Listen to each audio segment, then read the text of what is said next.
Hey YouTubers, Strasbourg 1991 Productions, Nicholas Mitovich with Strasbourg 1991 Productions here.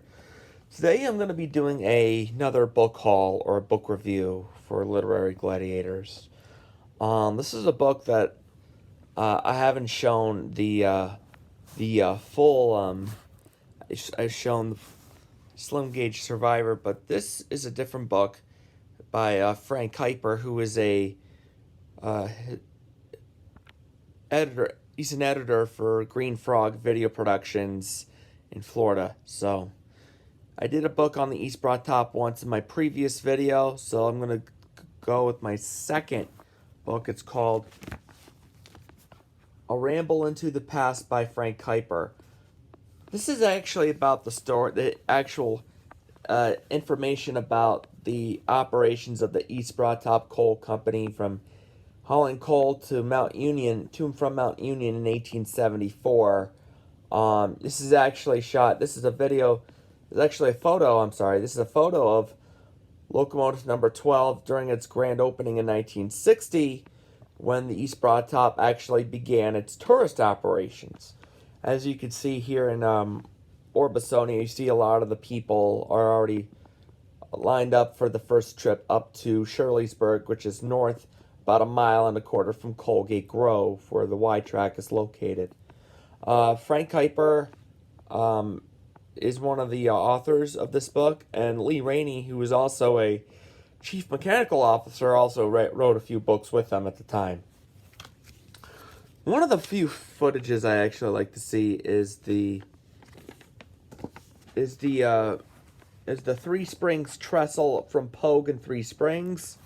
This was actually shot around, let's say around 1952, where the coal trains of the East Broad Top Railroad would actually interconnect on the southern leg of the trip to Robertsdale and all the way to Woodvale and Alvin, which is the southern terminus. It's got some very unique history. One of my favorite is the lineup of the Boston, Revere Beach, and Lynn coaches. Most of them have been scrapped after they were sent for World War II.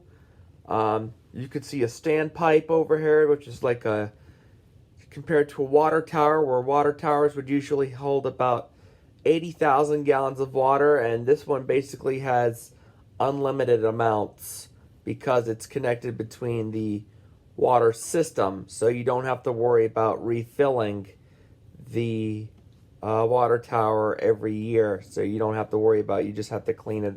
The only thing you have to do is just clean it out and put the proper pH balance in there. There's very good hot spots in this book as well, and one of the hot spots happens to be the interconnection. This is locomotive number 6, the second number 6. She was built in, I think, in the early mid-1900s. This is actually the connection at Mount Union. Now it's owned by Norfolk Southern Operations to store hopper cars on their northern terminus. Most likely there won't be any operations at Mount Union, but the northernest terminus they can go up to is most likely are going to be in Allenport. They used to go up to Lucy's Furnace at one point for the standard gauge operations, but that was the northern terminus. North of Mount Union, they used to do a shuttle shunting and yard goats, switching the yards north of Mount Union of Lucy's Furnace, but they tore that out around the early mid-1950s, so it's mostly now trackage owned by Norfolk Southern. You can actually see some of the old cars. This is one of the baggage cars from the Unable Northwestern, and there's actually one of the cabooses that was basically converted from a wooden boxcar during the pre-1920s. So this is a very interesting, unique, but one of my most favorite hotspots. They show you all the they actually show you the roster, the weight, attractive effort, boiler pressure, and it's very interesting. They show you very good history of 280s, 260s, 440s, etc. Tank locomotives, and this will actually show you the tractive effort and the weight of every steam locomotive in its collection over the years. But one of the few factors is showing the first trip from Colgate Grove. See engines numbers 12 and 14.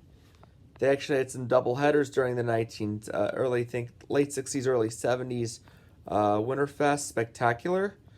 I definitely recommend this book. I give this a 9 out of 10 because there's just not enough pictures to describe the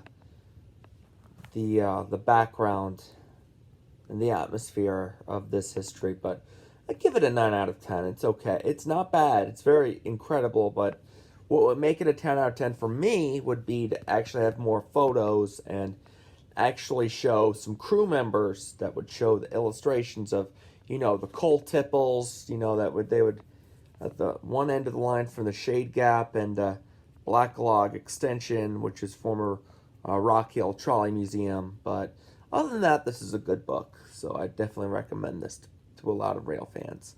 Nicholas Matovich here with Strasburg 1991 Productions. Until then, so long.